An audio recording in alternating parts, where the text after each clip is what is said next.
Hi guys, how you doing? Welcome back. So hopefully you've seen the first video where I attempted some sort of repair on the other sill. We're now around to this side.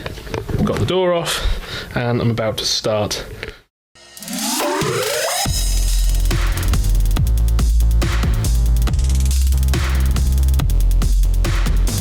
So I've already ground it all back. You see the extent of how bad it was under here, but this side is way better than the other side. Only actually needs replacing back to here, so it's about the first 18 inches. But I do have a couple of little spots up here to grind out. So I'm gonna set the camera up, grind them out. See you in a minute.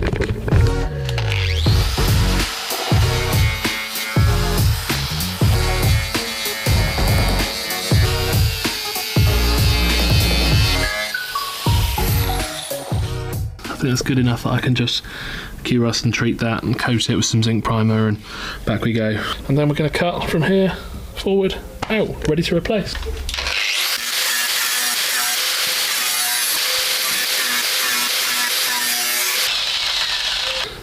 This front corner is cut out, which is cool. I've taken out the inner lip from here to the front because it was just absolutely disgusting. You can see now why that's been removed. Pretty foul, but I've done it in such a way that I've retained these tabs which tie this into the inner, which is pretty cool. So next up is remaking this lip inside. What I've done, I've got this piece of steel, cut the shape, and that'll sit like that. Now it won't go up at the front at the moment because I need to trim this here.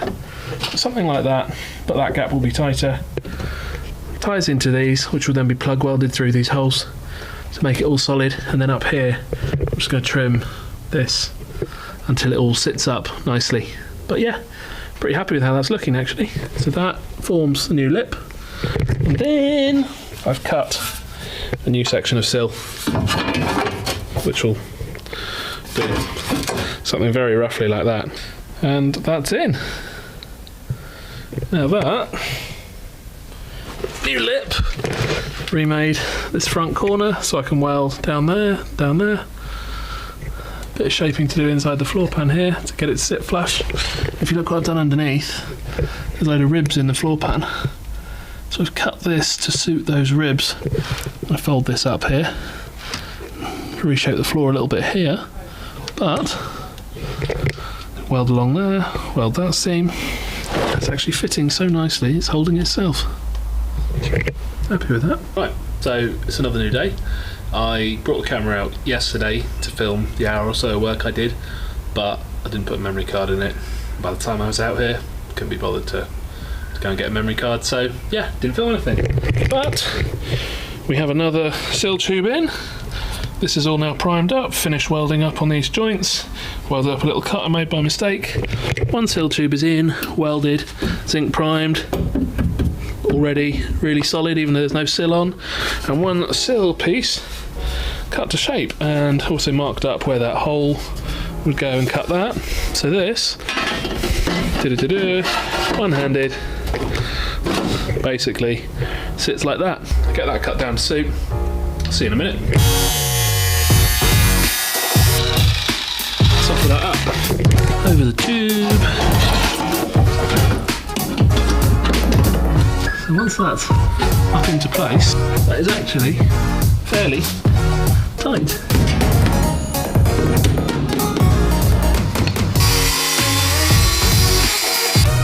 Line that up on the template. Pop a little mark there and there. Get the ruler, line it up on the side.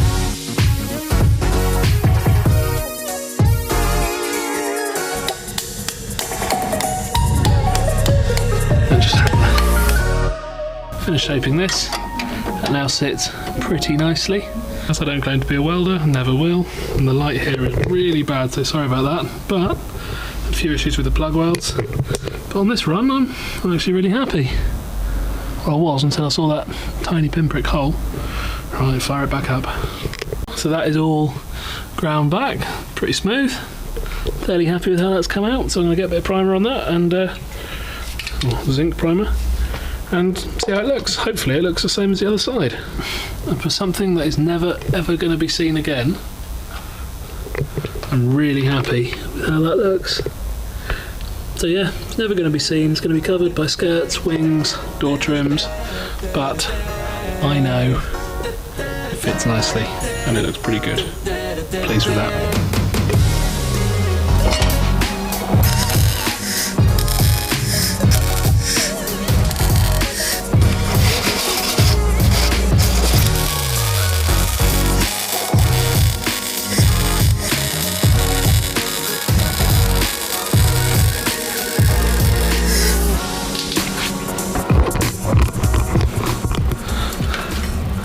I'm happy enough with that. I don't think that's too bad at all.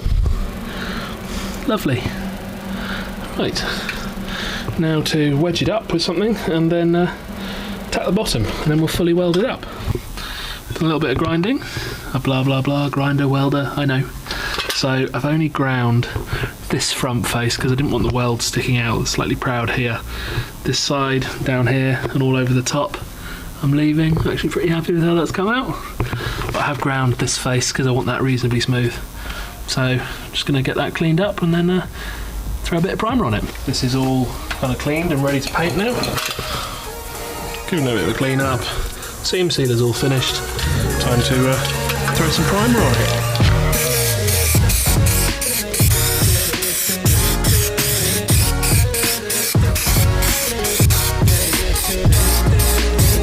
So the time's come to do the sill stand for the other side. That's what I'm going to do.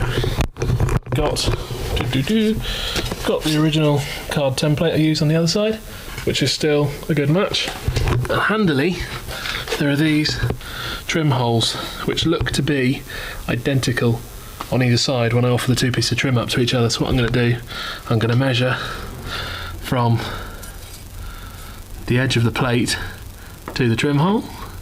So we're talking 24, 23 mil that way, pretty much 20, 21 mil. Obviously that's not an exact science, so I'm going to write this all down when I'm not holding a camera. We've got a lip there to line it up to, 23 mil that way, 21 mil that way, put some marks on, see what we get. Right, I need to apologise for the lighting in here, it is dismal, but transferred the template to the car. I've now cut it out of steel, started putting some marks on it, so I'm going to pop a few bends in, and what I'm going to do here, I'm going to actually get the plate ready to fit first, so it's a really nice fit.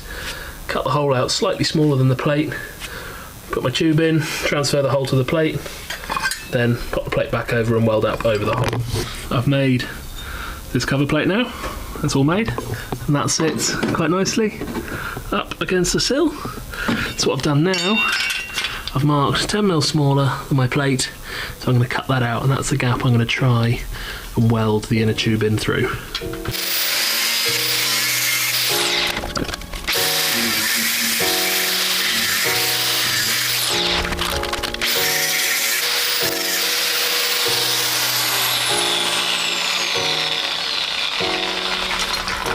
Foolish, I know.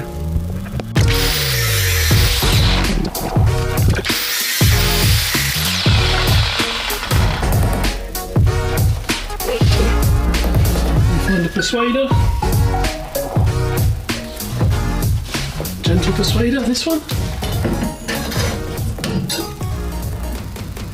Straight off. So, I'm going to look at my pictures for reference and see where I went in last time, but that is where the sill tube will be going. Ta-da! It's nice and solid in there too, which is very nice to see. I've piloted the hole where I want it to be. I'm going to try drilling it with the old hole saw and see if it'll do it.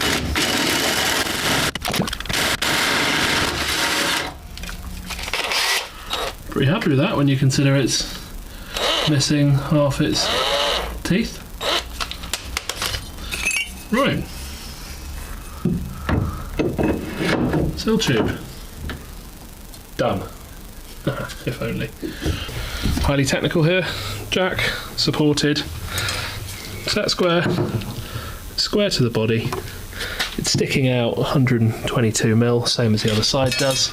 I know it's being chopped off, but I wanted it to stick out the same so that I know it's got the same engagement inside. And then this is a bit I really can't do one-handed, but when you put the level on and clamp it at that end, what you get is what's called turn of the bubble here. So I wanted it ever so slightly downward facing, so any water that does get in there on a wet day will naturally just make its way out instead of pooling at the back if it were dead level. Let's fire up the welder and get this in. Right, well, I've just thrown some underseal on there, black obviously. I'm not going to show you a video of that because you've seen enough of my bad painting for one video. Final job, I'm not sure if you're going to be able to see or not. Let me grab a light. I popped in some, can you see that? I don't know. Popped in some 6mm drain holes, front and rear. So the reason for the drain holes, a good friend of mine, Robin, who knows far more about this sort of stuff than I ever will, reckons that the reason an awful lot of restored cars rot out after sort of 4 or 5 years is because they seal the things up totally. Whatever happens, water will get into the sill, so rather than sit there and rot it from the inside out, pop 2 drain holes in. That'll then let everything kind of flow out. And then last job, once that underseal's dry, is to expel an entire can of Dinitrol ML cavity wax into that whole sill. So they've got like a long extension tube that you can drag it through. But yeah, otherwise that's it. Hope you guys have liked the video. It's been a bit different, seeing me take on something I've never done before. I know my welding's not the best, so try not to chip in too much telling me how bad I am. It's definitely been getting better. I mean, this was the last attempt, and you know what? I'm actually reasonably happy with that. So yeah, I hope you guys like the video. Next time we're going to be filling this horrible gap with some S3 front wings and an S3 bumper. So take care, stay safe, and see you in the next one. Cheers guys.